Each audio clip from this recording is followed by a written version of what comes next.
किसान आवाज किसान आवाज किसान आवाज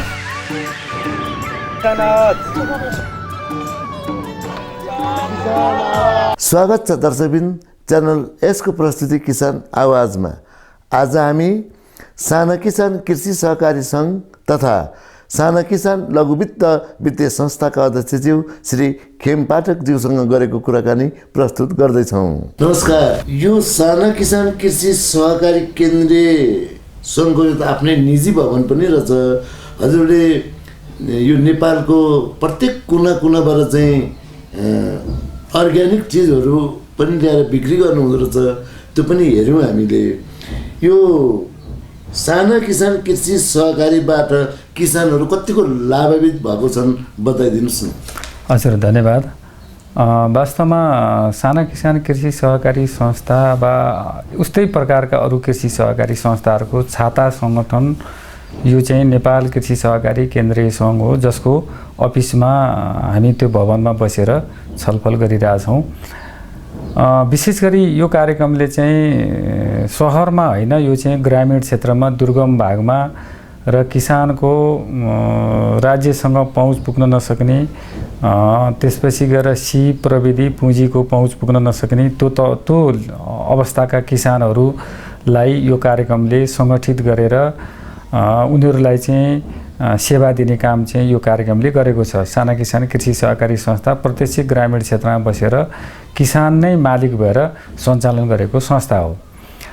अब हामीले चाहिँ केही कार्यक्रमहरू किसानका सेवा सुविधा पुर्याउने गरी गर्न चाहिँ गरेका छौँ र यसबाट कति सन्तुष्टि भएको छन्, के गरे, के पायौँ हामीले सुविधा भन्ने कुरा चाहिँ अब त्यो किसानले नै अनुभूति गर्ने कुरा हो। तर हामीले पनि अनुभूति गरेको र किसानले पनि यो कार्यक्रमलाई रुचाएको, हामीप्रति आकर्षण बढेको, यो प्रोग्रामप्रति आकर्षण बढेको चाहिँ कारण के हो भने यो कार्यक्रमले यसले एक नम्बरमा के गर्छ भने ग्रामीण क्षेत्रमा दुर्गम भागमा बसेको ती ग्रामीण किसानहरू जसका चाहिँ हातमा सिप छैन, प्रविधि छैन, पुँजी छैन, बजारको चाहिँ समस्या छ, सिँचाइको अभाव छ, अनि त्यसपछि उत्पादन गरेको चिज सहज ढङ्गले बजार लानको लागि यातायातको राम्रो सुविधा छैनन्, त्यस्ता किसिमका किसानको लागि चाहिँ यो कार्यक्रमले चाहिँ सङ्गठित गरेर सेवा दिने कुरा गरेको छ। एक नम्बरमा चाहिँ उहाँहरूलाई सङ्गठित गरिसकेपछि पहिलो उहाँलाई चेतना विकास गराउने कामहरू गर्छ, कुरो बुझाउने, बाटो टाटो चलाक बनाउने, अनि हामी यो कार्यक्रमसँग चाहिँ हाम्रो लागि के कार्यक्रम आछ, हामी कसरी त्यो कार्यक्रम लिन सक्छौँ भन्ने बारेमा उहाँहरूलाई यो कार्यक्रमले बुझाउने कामहरू गर्छ र हामीलाई कस्ता खाले सेवा सुविधा आछन् र त्यो सेवा सुविधा लिएर अब हामीले हाम्रो जीवनयापन गर्नको लागि, अगाडि बढ्नको लागि चाहिँ हामीले अब के गर्नुपर्छ भन्ने कुरा चाहिँ उहाँहरूलाई यी कुराहरूको चाहिँ जानकारी हुन्छ, सिकाउने कुराहरू हुन्छ। त्यसपछि जब चेतनाको विकास गरिसकेपछि उहाँहरू सचेत भइसकेपछि अब हामी गरेर खानुपर्छ भन्ने उहाँहरूको त्यो मनस्थिति बनेपछि अनि त्यसपछि हामी हातमा लिएर पुँजी दिने कामहरू गर्छौँ। अनि त्यो पुँजी दिइसकेपछि त्यो पुँजी लिएर उहाँहरूको चाहिँ त्यो ठाउँमा के सम्भव हुन्छ, पशुपालन हुन्छ कि बाख्रा, भेडा, बाख्रा, भैँसी, गाई, दुनो गाई यस्तो पाल्ने कुरा हुन्छ कि अथवा खेती नै अरू तरकारी खेतीहरू, टनेलका खेतीहरूदेखि लिएर गएर अन्न बाली, गेडागुली अरू के खेती हुनुहुन्छ, जडीबुटी, त्यो ठाउँले उहाँलाई के साथ दिएको छ त्यसका आधारमा हामी त्यो पुँजी लिएर परिचालन गर्छौँ। अनि जब त्यो पुँजी परिचालन भइसकेपछि त्यो पुँजीबाट उहाँहरू व्यवसायी बन्नुहुन्छ, उहाँहरूको उत्पादन बढ्न थाल्छ, आय आर्जन बढ्न थाल्छ, अनि अलि धेरै उहाँहरू व्यवसायी बन्न थालिसकेपछि अनि हामी उहाँहरूको उत्पादित वस्तुलाई प्रशोधन गर्न सिकाउने, त्यसपछि गएर चाहिँ त्यसलाई सहज ढङ्गले बजार पुर्याउन, बजारीकरणका कुराहरूमा चाहिँ हामी मद्दत गराउने, अनि बजारसम्म उहाँहरूको पहुँच पुर्याउने, यो कामहरूमा चाहिँ उहाँहरूलाई हामी अगाडि बढाउँछौँ। त्यसपछि उहाँहरूको चाहिँ त्यो पुँजी र सिप भइसकेपछि प्रविधि पनि उहाँलाई सँगै दिइसकेपछि अनि उहाँहरू बिस्तारै आत्मनिर्भरतिर अगाडि बढेर जानुहुन्छ। अनि त्यसपछि उहाँहरूको जीवनशैलीमा बच्चाहरू पढाउने, आफ्नो स्वास्थ्य उपचारदेखिबाट धेरै कुराहरूमा यो कार्यक्रमले चाहिँ उहाँहरूलाई मद्दत पुर्याएको छ। र अहिले हामी सरस्वती हेर्दाखेरि हिजो खरको झुप्रो भएको मान्छेको अहिले कमसेकम चाहिँ एउटा पक्की घरमा बस्न सक्नु भएको छ। हिजो दुईवटा बाख्रा पाल्न नसक्ने मान्छेको घरमा अहिले हैन गाई भैँसीहरू पाल्न सुरु गर्नु भएको छ। धेरै बाख्राको फर्महरू छ अनि हिजो चाहिँ थोरै जग्गामा खेती गर्ने मान्छेहरू अहिले व्यवसाय रूपले खेती गर्न थाल्नु भएको छ। हिजो आफूलाई खाना धौधौ हुने मान्छे अहिले बिस्तारै बजार ल्याएर बिक्री गर्न सुरुवात गर्नुभएको छ। हिजो बच्चाहरू सबैलाई स्कुल पढाउन अप्ठ्यारो परेको मान्छेहरू अहिले सहज ढङ्गले बच्चाहरू स्कुल पढाउन चाहिँ सक्ने हुनुभएको छ। यो सबै कुरा चाहिँ यो कार्यक्रमले चाहिँ मद्दत पुर्याएको कारणले चाहिँ अहिले उहाँहरूको जीवनशैलीमा चाहिँ धेरै परिवर्तन भएको अवस्थाहरू हामी देख्छौँ। यो साना किसान कृषि सहकारीले किसानलाई मार्गमा पार्यो भन्ने भनाइ एउटा आइराखेका छन्। यो ब्याज बेसी भयो भन्ने कुराहरू छन्।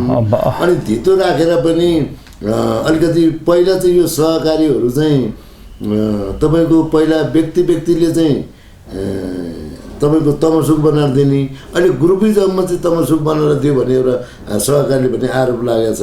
यहाँहरूलाई कतिको स्वीकार्नुहुन्छ यो कुरा? अब यस्तो छ, अब यसको चाहिँ के हो भने बडा एकदम महत्त्वपूर्ण कुराहरू राख्नुभयो। यसले के हुन्छ भने कतिपय नसुनेको नथाहा भएको मान्छेलाई पनि जानकारी हुने भयो, कतिपय बुझ्न बाँकी रहेको मान्छेलाई यसले यो कार्यक्रममा के रहेछ भन्ने कुरा प्रश्न पार्नको लागि पनि यो क्वेसनले तपाईँले गरेको प्रश्नले चाहिँ एकदम सहज राम्रो बनाउने कुराहरू पनि गर्छ भन्ने मलाई लाग्छ। साना किसानको यसको के हुन्छ भने अरूभन्दा यो भिन्न कार्यक्रम हो। यो एसियामै यसलाई फरक कार्यक्रमको रूपमा हेरिरहेको छ, एउटा मोडेलको रूपमा अगाडि बढेको छ। यसको सङ्गठनको ढाँचा कस्तो हुन्छ भने अरू जस्तो 25जना मिलेर डाइरेक्ट सहकारी खोलेर अनि सहकारी अगाडि बढाएको जस्तो यो हुँदैन। यो चाहिँ एउटै टोलबाट पनि थुप्रो मान्छेहरू त्यहीँबाट अध्यक्ष उपाध्यक्ष बन्ने समितिमा बन्ने पनि हुन्छ। हाम्रो त्यस्तो पनि हुँदैन। यो चाहिँ टोलमा समूह हुन्छ अनि टोलका समूह मिलेर एउटा चाहिँ अन्तर समूह हुन्छ, इन्टरनल होइन, एउटा एरियाको चाहिँ अन्तर समूह हुन्छ। अन्तर समूहबाट छानिएको मान्छे मात्रै त्यसपछि सञ्चालक समितिमा पुग्छ। डाइरेक्ट सञ्चालकमा जानलाई उसले 2-3टा खुड्किलाहरू पार गर्नुपर्छ र त्यो सिकेर बुझेर अनि बल्ल उनीहरूको मन जितेपछि समितिमा पुग्न पाउँछ होइन। यसको सङ्गठनको संरचना यस्तो छ। यो समूह सिस्टम किन बनाएको त भन्दाखेरि त्यो व्यक्तिलाई व्यक्तिगत ढङ्गले उसको जग्गा जमिन भएन र उसको धितो भएन भने व्यक्तिको चाहिँ जवाबदेही को हुन्छ त भोलि त्यो ऋण लानलाई कसले को जिम्मा बस्दिन्छ त भनेर हामीले समूह सिस्टम लिएर गयो। यदि कुनै व्यक्तिको कुनै किसानको कुनै शेयर सदस्यको उसको आफ्नो धितो छैन भने समूह जमानी बसेर पनि उसलाई त्यो सुलभ कर्जा लिएर गएर उसको जीवन चलाउनु पर्ने हुन्छ। त्यसमा त धितै नभएको मान्छे त यो धरतीमा बाँच्न सक्ने भएन नि। त्यस कारणले चाहिँ उसको व्यवसाय गर्न मन छ, इमान्दार छ, मेहनती छ, तर उसको धितो छैन अनि त्यो मान्छेले गरेर नखाने, पुँजीको अभावले चाहिँ उसले कुनै व्यवसाय गर्न नपाउने हुँदैन। यस्तो ग्रुप बनायो भने ग्रुप जमानीमा ग्रुपको चाहिँ जिम्मेवारीमा चाहिँ हामीले त्यो लोन प्रवाह गर्नुपर्छ भनेर हामीले ग्रुप सिस्टमको कुरा लिएर आएको हो। आखिरीमा ग्रुप मार्फत समूह मार्फत ऋण लए पनि आफ्नो ऋणको जवाबदेही व्यक्ति नै हुन्छ।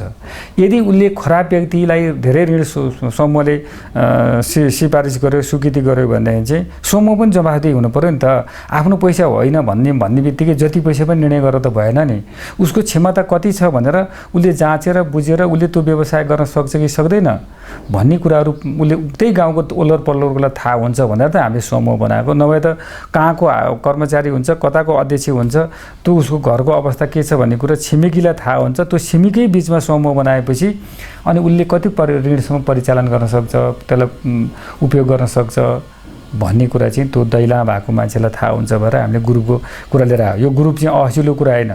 समूहभित्र जाँदाखेरि एउटाको कमजोरी गर्ने मान्छे हुन्छ, एउटा राम्रो स्वभाव भएको मान्छे हुन्छ, एउटा राम्रो ज्ञान भएको मान्छे हुन्छ अनि उसले त्यहाँ सिक्ने ठाउँ पनि हुन्छ। उसको घरभन्दा पर गइसकेपछि समूहमा पुगेपछि एउटा सिकाइको काम पनि हुन्छ। त्यस कारणले यो समूह आफैमा एकदम राम्रो छ। र यो समूह किन भयो, किन समूह मार्फत ऋण कारोबारको कुरा भन्दाखेरि समूह मार्फतको ऋण कारोबारमा एउटालाई अर्कोले चेक गर्छ, एउटाले अर्कोलाई सिकाउँछ, आफू पनि जहाँ सिक्छ र एउटा सिकाइले मान्छे अगाडि बढ्छ अनि कसैका धितो हुँदैन। समूह जमानीमा बसेर पनि धितो दिनुपर्ने, त्यही समूह नै जवाबदेही भएर ऋण लगानी गर्नुपर्ने स्थितिहरू आउँछ अनि उनीहरूको तागत पनि हुन्छ। समूह चाहिँ भइसकेपछि बल पुग्छ। यी धेरै कुराले हामीले समूहको कुरा लिएर आएको यो भयो। अब रह्यो ब्याज बढी भयो भन्ने कुरा चाहिँ यो चाहिँ सायद नेपालमा यो अनौठो कुरा भयो। अहिलेसम्म सायद सबभन्दा सुलभ कर्जा दिने कार्यक्रम ग्रामीण क्षेत्रमा गरिब किसानको हातमा जाने कार्यक्रम चाहिँ यही हो। देशव्यापी रूपमा यो कुरा उठिरहेछ। अहिले साना किसानले सरकार डोनरहरूसँग पनि साना किसान विकास लघु वित्त वित्तीय संस्था हिजोको साबिको साना किसान बैङ्कले सरकारसँग डोनरसँग पनि सुलभ कर्जा लिएर चाहिँ त्यो सहकारीलाई दिने र सहकारीले होलसेल कर्जा लिएर बैङ्कबाट गइसकेपछि अनि व्यक्तिलाई लगानी दैलो पुगेर चाहिँ घर दैलोमा पुर्याउने कार्यक्रमहरू चाहिँ त्यो साना किसान कृषि सहकारीले गर्छ र सायद त्यति सस्तो पैसा चाहिँ किसानले गाउँमा लगेर चलाउने अरू कुनै आधारै छैन। यसको ब्याज दर चाहिँ ठ्याक्कै भन्नु। अब यसको ब्याज दर के छ भने यसको ब्याज दर चाहिँ पशुपालनको तरकारीको कर्जा किसानले ठ्याक्कै हातमा 9% पाउँछ हैन। अब हामीले चाहिँ यो भूकम्पको लागि भनेर चाहिँ भूकम्पको चाहिँ कर्जा हामीले चाहिँ उनीहरूलाई चाहिँ जीविकोपार्जन कर्जा भनेर हामीले लगानी गऱ्यौँ। जीविकोपार्जन कर्जा त उनीहरूले ठ्याक्कै 5% लिएर आफ्नै हातमा लिएर पनि उनीहरूले आफ्नो जीविका चलाउनको लागि त्यो पैसा लगानी लिएर गएर चाहिँ उनीहरूलाई त्यो सङ्कट परेको बेला त्यही पुँजीले चाहिँ उनीहरू जीविकालाई चलाउनको लागि सजिलो बन्ने कुरा चाहिँ 5%मा लानुभयो। अनि त्यसपछि अरूको चाहिँ हाम्रो चाहिँ अहिले राष्ट्रिय ग्रामीण सबलम्बन कोषको पैसा पनि छ। त्यो पनि हामीले सुरुमा लिँदा 9-10% पैसा यो भए पनि आखिरीमा यो पैसा चाहिँ बिस्तारै उनीहरूले समयमा तिरे भने यो पनि खासै महँगो हुँदैन। यो त्योभन्दा तलै रहेर पनि त्यो पैसा कर्जा पनि उनीहरूले चलाइरहेका छन्। अब रह्यो अहिले हामीले फेरि उद्यमशीलताको पैसा भनेर अहिले हामी लगानी गर्न सुरु गरेका छौँ। अहिले भर्खर सुरु नै भयो। यो चाहिँ किसानले ठ्याक्कै 8% यो पैसा चलाउन पाउँछ। जसले धेरै ठुलो फार्म बाख्राको फार्म राख्छ, गाईको फार्म राख्छ, भैँसीको फार्म राख्छ, अनि त्यसपछि टनेलमा अलि धेरै तरकारी खेती व्यवसाय रूपले गर्छ भने अलि ठुलो स्केलमा व्यवसाय रूपले गर्न कसैले बेरोजगार मान्छेले म रोजगारी हुन्छु, युवाले म रोजगारमा लाग्छु भन्छ भने समूह मार्फत अथवा व्यक्तिगत मार्फत 5 लाखदेखि 50 लाखसम्मको कर्जा उसले यो 8% को कर्जा लिएर गर्न पाउँछ। होइन संस्थाले म उद्योग चलाउँछु, व्यवसाय चलाउँछु भन्छ भने उसले 6.5% मा त सिधै त्यो उद्योगमा लगाउन पाउँछ। धितो राखेर पाउने कि पहिलोजना धितो राखेर पाउने? यो त धितोमै हुन्छ। यो ठुलो कर्जा हुन्छ। ठुलो कर्जा भएको कारणले गर्दा यसलाई चाहिँ धितो राखेर अनि यो पैसा 50 लाखसम्म नै व्यक्तिले पाउँछ।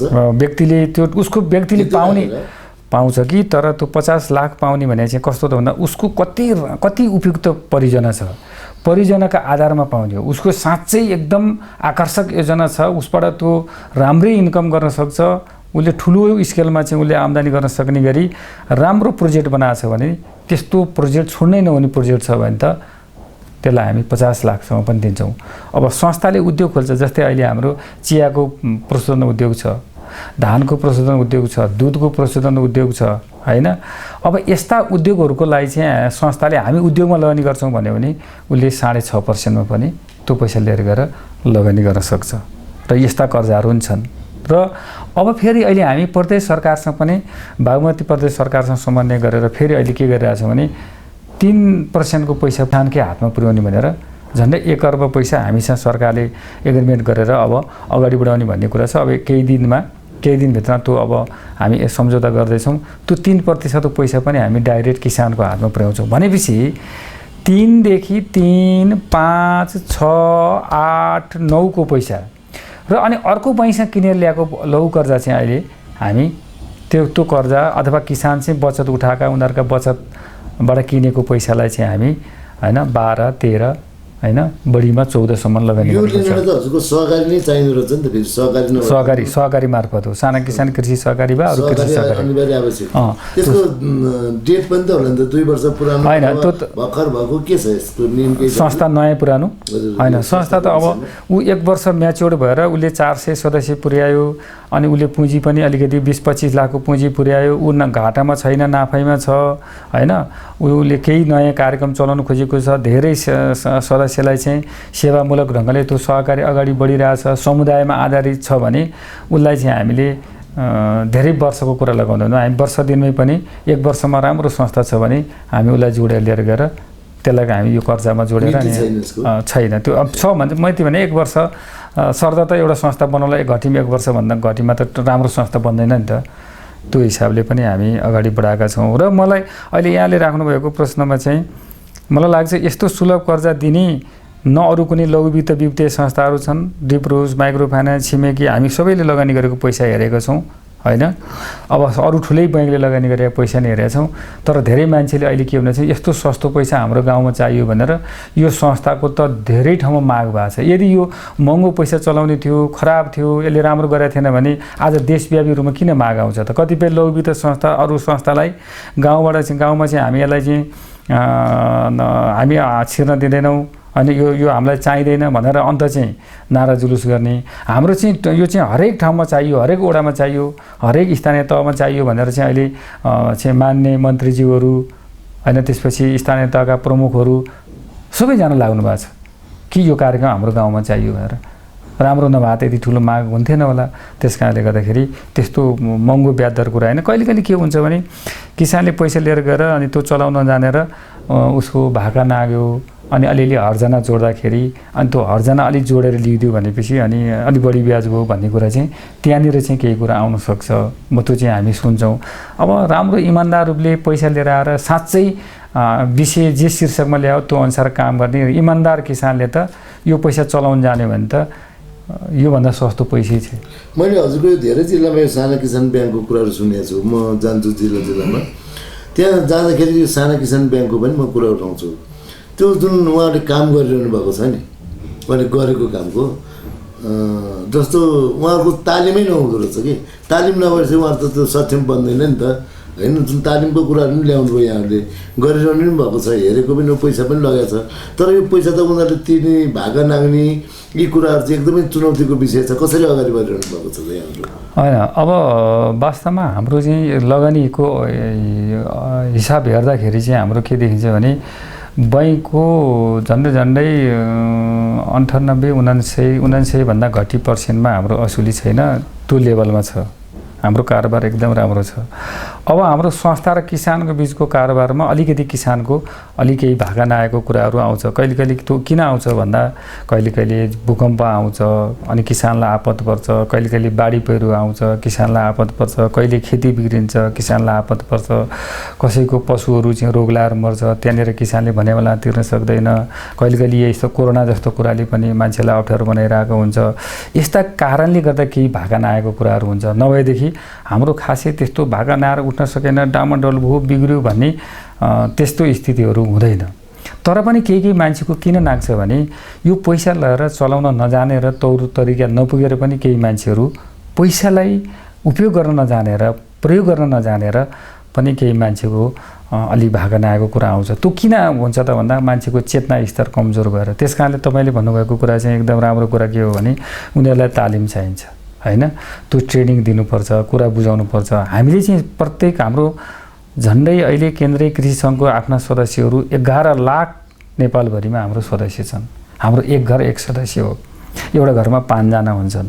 त्यो 5 जनाको दलले इन्टु गर्ने हो भने चाहिँ तपाईँको 11 × 5 गर्ने हो भने झन्डै हाम्रो चाहिँ 55 लाख जति चाहिँ हाम्रो परिवारलाई यसले सेवा दिएको छ। एउटा नेपालको जनता 55 लाख किसान परिवारलाई यसले प्रत्यक्ष रूपमा सेवा पाउने भने सानो कुरा होइन होइन। अब त्यो हिसाबले हामी सबै सदस्यलाई तालिम दिन सक्दैनौँ, भ्याउँदैनौँ।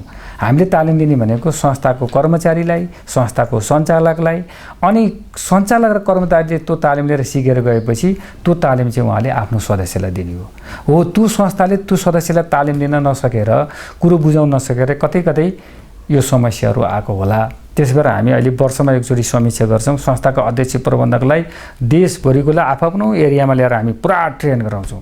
1 वर्षभित्र तपाईँले बनाएको प्लान अनुसार काम गर्नुभयो कि भएन, तपाईँको सदस्यलाई तालिम दिनुभएको छैन, तपाईँको त्यहाँ चाहिँ भनेअनुसार कार्यक्रम सञ्चालन भएको छैन, के गर्नुभयो कृषिको कार्यक्रमहरू सबै कुरा राखेर हामी त्यहीँ बसेर गराउँछौँ।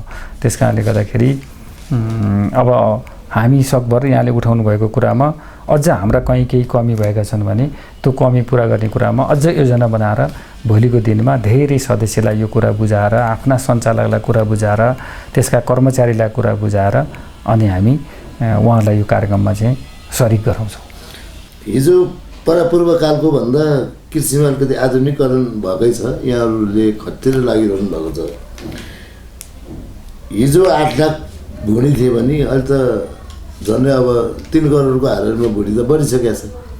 समृद्ध नेपाल र सुखी नेपालीको परिकल्पना हामीले गरिरहँदा किसानले त यहाँ त मल पाएको छैन समयमा, बिउ पाएको छैन समयमा अनुदानको कुरा गरिन्छ यो कापीमा खेती गर्ने मान्छेले अनुदान लग्यो भन्ने सरकारलाई आरोप लागिराखेको छ यसको विषयमा के पत्ता दिनुहोस् न ताकि किसानले प्रत्यक्ष सुनुन् एकदम राम्रो कुरा गर्नुभयो वास्तवमा अहिले भर्खर पनि उठिरहेको कुरा अहिले पनि पोलिरहेको कुरा अहिले पनि छटपटी भइरहेको किसानको छटपटीका कुराहरू यहाँले प्रस्तुत गर्नुभयो हामी चाहिँ के हो भने एउटा चाहिँ गाउँमा छरिएर बसेको किसानलाई गाउँमै सङ्गठित गरेर एउटा संस्था बनाएर त्यो संस्थाले जिल्लामा सङ्घ बनाएर जिल्लाका सङ्घहरू मिलेर केन्द्रीय सङ्घ बनाएर अनि केन्द्रीय सङ्घले चाहिँ त्यो किसानहरूको हकितको बारेमा हामीले आवाज उठाउने सरकारसँग लबिङ गर्ने त्यसपछि गएर चाहिँ हामीले अरू डोनर सहयोग निकायबाट चाहिँ हामी समन्वय गरेर त्यो सपोर्टहरू उनीहरू कहाँ लिएर जाने अनि नीति निर्माणमा बस्ने तहका मान्छेहरूसँग चाहिँ नीति निर्माणको बारेमा त्यो सहकारीको हितमा बोल्ने यस्ता कुराको लागि हाम्रो जन्म भएको हो स्थापना भएको यो फेडरेसन सङ्घ बैंक पनि किसानले आफूले कलेक्सन गरेको पुँजी जुन बचत सेयरका पैसा छ त्यो पैसाले मात्रै उनीहरूको जीवन चल्दैन त्यस कारणले गर्दाखेरि त्यस्ता कृषिमा काम गर्न चाहनेको लागि चाहिँ सुलभ कर्जा पुर्याउनको लागि साना किसान साबिकको बैंक भनेर हामीले स्थापना गऱ्यौँ त्यसले चाहिँ पुँजी दिने कामहरू गर्छ यसले चाहिँ केन्द्रीय सङ्घले चाहिँ सिप दिने प्रविधि दिने पुँजी दिने तिनीहरूको अनुभव निरीक्षणहरू गर्ने उनीहरूको बारेमा वकालत गर्ने अभिभावक प्रदान गर्ने हैन उनीहरूलाई हरेक कुराहरू सिकाएर गाइड गर्ने संस्थागत विकास गराउने उनीहरूको मार्केटको बारेमा चाहिँ काम गरिदिने भ्यू भिजनका बारेमा यी आदि कुराहरू चाहिँ केन्द्रीय सङ्घले गर्छ यो दुईटा छाता निकायले तिनकै हितमा काम गर्नको लागि सेवा गर्नको लागि यो चिज हामीले बनाएको हो तर अब यहाँले उठाउनु भएको कुरा त जुन मलको कुराहरू उठ्यो यो मल चाहिँ वास्तवमा समयमा किसानले पाउन नसक्ने कुरामा हामीले त हाम्रो केन्द्रीय सङ्घले त्यो दिलाउन सक्ने कुरै होइन मल हाम्रो नेपालमा बन्दैन हामीले बनाउन सक्ने मल भनेको पशुपालन गरेर हामी पशुको मलहरू निकाल्न सक्छौँ अर्ग्यानिक मलहरू निकाल्न सक्छौँ हैन हामी त्यतातिर चाहिँ लाग्न सक्छौँ अब हामी ती युरिया मलहरू बाहिर रासायनिक मलहरूको भर नपरौँ पशु धेरै पालेर तिनै पशुको मल निकालेर हामी अर्ग्यानिक खेतीतिर लागौँ कम्पोस्ट मलहरू तयार गरौँ यी कुरामा हामी लाग्न चाहिँ सक्छौँ त्यतातिर हामी अब अलिकति आत्मनिर्भर भएर त्यता जानुपर्ने अवस्था पनि यो बेला बखतको मलले हामीलाई त्यस्तो बनाएको चाहिँ छ तर त्यो मल पुर्याउने कसले भन्दा सरकारले अब मैले त वास्तवमा चाहिँ यो इन्डियामा युरिया मल हेरौँ इफ्को चाहिँ मल भएर हेर्नुहुन्छ भने त्यो चाहिँ अब इलाहाबादमा त्यसको फ्याक्ट्री छ बरेलीमा त्यसको फ्याक्ट्री छ लखनऊमा त्यसको फ्याक्ट्री छ बम्बईमा त्यसको फ्याक्ट्री छ हैन त्यसको 5वटा जति फ्याक्ट्री चाहिँ उसले बनाएको छ तर उसको एउटा सानो प्लान्ट जति प्लान्ट बनाउनु पर्यो भने हाम्रो नेपाल सरकारको 3 वर्षको टोटल पैसा लगाएर बजेट जति टोटल बजेट लगायो भने पनि एउटा मल फ्याक्ट्री बनाउनलाई चाहिँ सक्दैन त्यति पुँजी लाग्छ त्यो पुँजी नेपालको सरकारको 2-3 वर्षको सारा पैसा लगानी गर्दाखेरि पनि बनाउन कठिन हुन्छ भनेपछि सरकारले अहिले त्यो बनाउन सकिरहेको छैन विदेशबाट अर्काले बनाएको चिज भनेको बेला यहाँ भित्राउन सकेको छैन सरकारले त्यो कुरा मिलाउन सकेको छैन यो दायित्व सरकारको हो सरकारले पनि के गरिरहेको छ त भन्दा जुन बेला मल चाहिन्छ त्यो बेला मल लिन चाहिँ दौडिने कुद्ने जब आफ्नो देशलाई मल बाहिर ल्याएर नल्याइकन चल्दैन भन्ने हाम्रो किसानलाई चाहिन्छ भन्ने बुझिसकेपछि त 1 वर्ष कति मल चाहिन्छ सरकारलाई त क्लियरै छ त त्यो छ भने त 1 वर्ष अगाडिदेखिबाट प्लान बनाएर यहाँ त मलहरू स्टोर गरेर राख्नु पर्यो नि जुन दिन किसानलाई मल चाहिन्छ त्यो दिन अभाव नहुने ढङ्गले सरकारले त्यो व्यवस्था गर्नु पर्यो नि हो त्यो व्यवस्था त सरकारले गर्ने कुरा हो हामीले सरकारले त्यसो गर्नुपर्छ भनेर हामीले हाम्रो सल्लाह दिने हो हैन हामीले अनुरोध गर्ने कुरा हो त्यसको म्यानेज गर्ने व्यवस्थापन गर्ने कुरा चाहिँ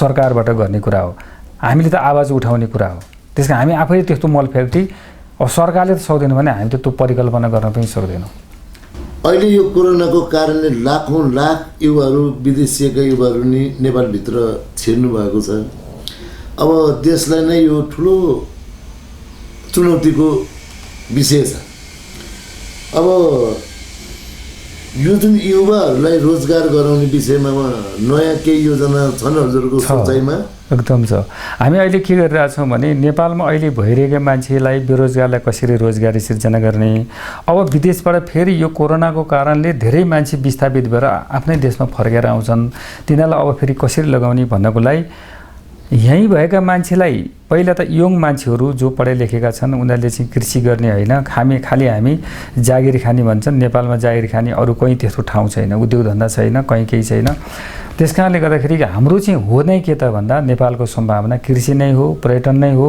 यतातिर हामी व्यवस्थित रूपले लाग्नुपर्छ। त्यो लाग्नको लागि यहाँ भएका सदस्य जो आमा बाउ सदस्य छन्, छोराहरूलाई पनि हामी त्यहीँभित्र रोजगारीमा राख्न सक्छौँ। उहाँहरूले कर्जा लिएर गएर पनि हामी अहिले तालिम दिने सिकाउने काम पनि गरेका छौँ। अहिले हामीले चाहिँ राम्रो कृषिको प्रविधि सिकाउनको लागि हामीले इजरायलमा 3000 मान्छे यङ मान्छेहरू पढे लेखेका युवालाई हामीले इजरायल पठाएका छौँ। इजरायलबाट फर्केर आएर उनीहरूले अहिले गरेका गाईका फार्म, भैँसीको फार्म, तरकारी खेतीहरू, टनेलका ठुल्ठुला व्यवसायिक खेतीहरू हेर्दा हामी आफै चाहिँ एकदम दङ्ग परिरहेछौँ। त्यो टेक्नोलोजी हाम्रो देशभित्र भित्रेको छ।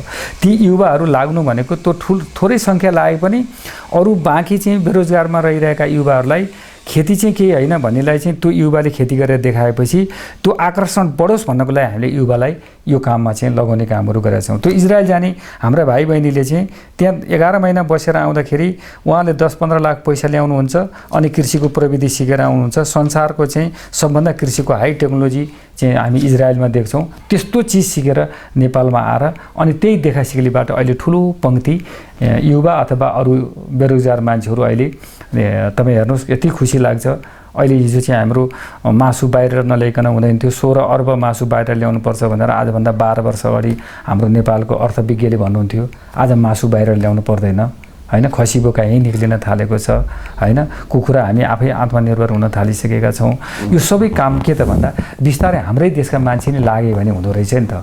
अब हाम्रो कृषिमा तरकारी, खाद्यान्न, अरू चिजहरूमा पनि हामीले आत्मनिर्भर बनाउनुपर्छ भनेर त्यो युवाहरू अब कसिएर लागेका छन्। ती रोजगारीमा लागेका मान्छेलाई हामी सहकारीको सदस्य बनाएर उनीहरूलाई तालिम दिने, सिप दिने, प्रविधि दिने, पुँजी दिने, उनीहरूको बजारको कामहरू गर्ने, प्रशोधन, भण्डारण, यी सबै कुराहरूमा हामीले नेतृत्व गर्नुपर्छ भनिरहेका छौँ। अहिले पनि हामी सरकार छलफल चलाइरहेछौँ। अहिले धान सरकारले चाहिँ धानमा चाहिँ धानको मूल्य सरकारले आफैले चाहिँ मूल्य निर्धारण गरेको छ हैन।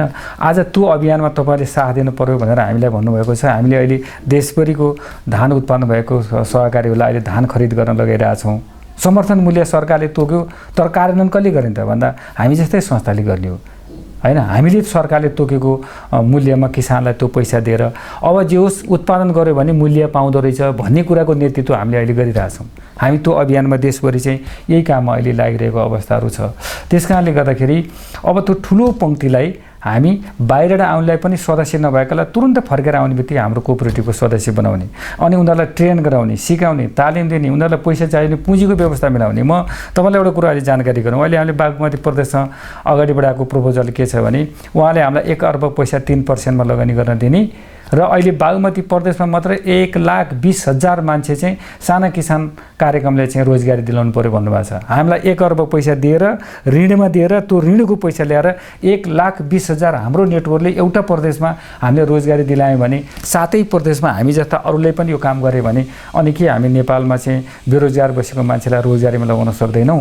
हामीसँग मुख्य कार्यक्रम बनाउनु पर्यो, लाग्नु पर्यो, त्याग हुनु पर्यो, खट्नु पर्यो, इमान्दार बन्नु पर्यो अनि सरकारले पनि त्यो अनुसार कार्यक्रम बनाउनु पर्यो। सरकारले बनाएको कार्यक्रमलाई हामीले सपोर्ट गर्नु पर्यो अनि हाम्रा त्यस्ता सङ्घ संस्थालाई पनि ठिक ट्र्याकमा राखेर चाहिँ जे नामले तिनीहरू स्थापित भएको हुन् त्यो नामअनुसारको काम गरेर लिएर जानु पर्यो। बदमासी गर्नु भएन, नीति नियम पालना गर्नु पर्यो। यी सबै कुरा गऱ्यौँ भनेदेखि त वास्तवमा चाहिँ हामीले हाम्रो मुलुकलाई परिवर्तन गर्न सकिहाल्छौँ नि, रोजगारी दिलाउन सकिहाल्छौँ नि, हामी कृषिमा आत्मनिर्भर बन्न सकिहाल्छौँ नि। अबको हामी 2 वर्षमा दुधमा आत्मनिर्भर बन्छौँ, हामी मासुमा आत्मनिर्भर बनिसक्यौँ, कुखुरामा हामी आत्मनिर्भर बनिसक्यौँ, अब हामी दुधमा आत्मनिर्भर बन्छौँ, अब हामी तरकारीमा केही वर्षपछि आत्मनिर्भर बन्छौँ, अब खाद्यान्नमा हामी आत्मनिर्भर बन्छौँ। तर यो गर्नको लागि सरकार आफू चतुर हुनुपर्छ। सरकारले सोच पुर्याउनुपर्छ कि केमा भने बजारमा सरकारले बजारको व्यवस्था मिलाउनु पर्यो। उत्पादन भएको चिज तिमीहरू उत्पादन गर्ने तिम्रो काम, बजारको काम हाम्रो भनेर सरकारले त्यसको नेतृत्व गर्नु पर्यो। पुँजीको व्यवस्था मिलाउनु पर्यो सरकारले, प्रविधिको व्यवस्था मिलाउनु पर्यो सरकारले, सडकको व्यवस्था मिलाउनु पर्यो सरकारले अनि प्रविधिहरू दिनु पर्यो सरकारले। त्यो टेक्निकल मान्छेहरू सरकारले कुन किसानलाई कहाँ कथेर चाहिन्छ त्यो तयार गर्नु पर्यो सरकारले। अनि पो मुलुक अगाडि बढेर जान्छ। सबै एक्लै हुँदैन, सरकार एक्लै दौडेर पनि मुलुक अगाडि बढ्दैन। हामी जनता मात्रै दौडेर मात्रै पनि मुलुक अगाडि बढ्दैन। यस्ता सङ्घ संस्था एक्लै हिँडेर पनि हुँदैन। सबै जोइन्टले एउटा हाम्रो ठुलो शत्रु भने चाहिँ गरिबी हो। गरिबीसँग लड्न त सबै एकजुट भएर लाग्नु पर्यो नि। त्यसको नेतृत्व सरकारले गर्नु पर्यो। सरकारको नेतृत्वमा हामीले साथ दिनु पर्यो। सबै जोइन्टली गयौँ भने त अनि यो गरिबीलाई त हामी परास्त गर्न सकिहाल्छौँ। अनि हाम्रो मुलुकलाई पनि अरू विकसित मुलुकको हाराहारीमा हामी पुर्याउन सकिहाल्छौँ। हाम्रो मुलुकलाई पनि सुखी समृद्धि मुलुकको रूपमा चाहिँ हामी अगाडि बढाएर लान सकिहाल्छौँ नि। तर गफले होइन, कुराले होइन, आत्मादेखिबाट मान्छे लाग्नु पऱ्यो, त्यो अनुसारको त्याग गर्नु पऱ्यो। बोली एकातिर काम एकातिर गऱ्यौँ भने हामी त्यो ठाउँमा पुग्न सक्दैनौँ। त्यो चाहिँ जनताले नि गर्नु पऱ्यो, त्यो चाहिँ सरकारले नि गर्नु पऱ्यो, यस्ता सङ्घ संस्थाले नि गर्नु पऱ्यो। हस्, आफ्नो अमूल्य समय दिएर यहाँले हामीलाई सहयोग गरिदिनु भएकोमा धन्यवाद। मेरो पनि नमस्कार, धन्यवाद। कार्यक्रम हेरिदिनु भएकोमा धेरै धेरै धन्यवाद। कस्तो रह्यो प्रतिक्रिया पठाइदिनु होला।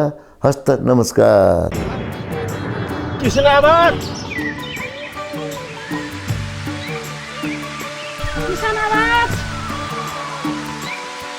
आवाज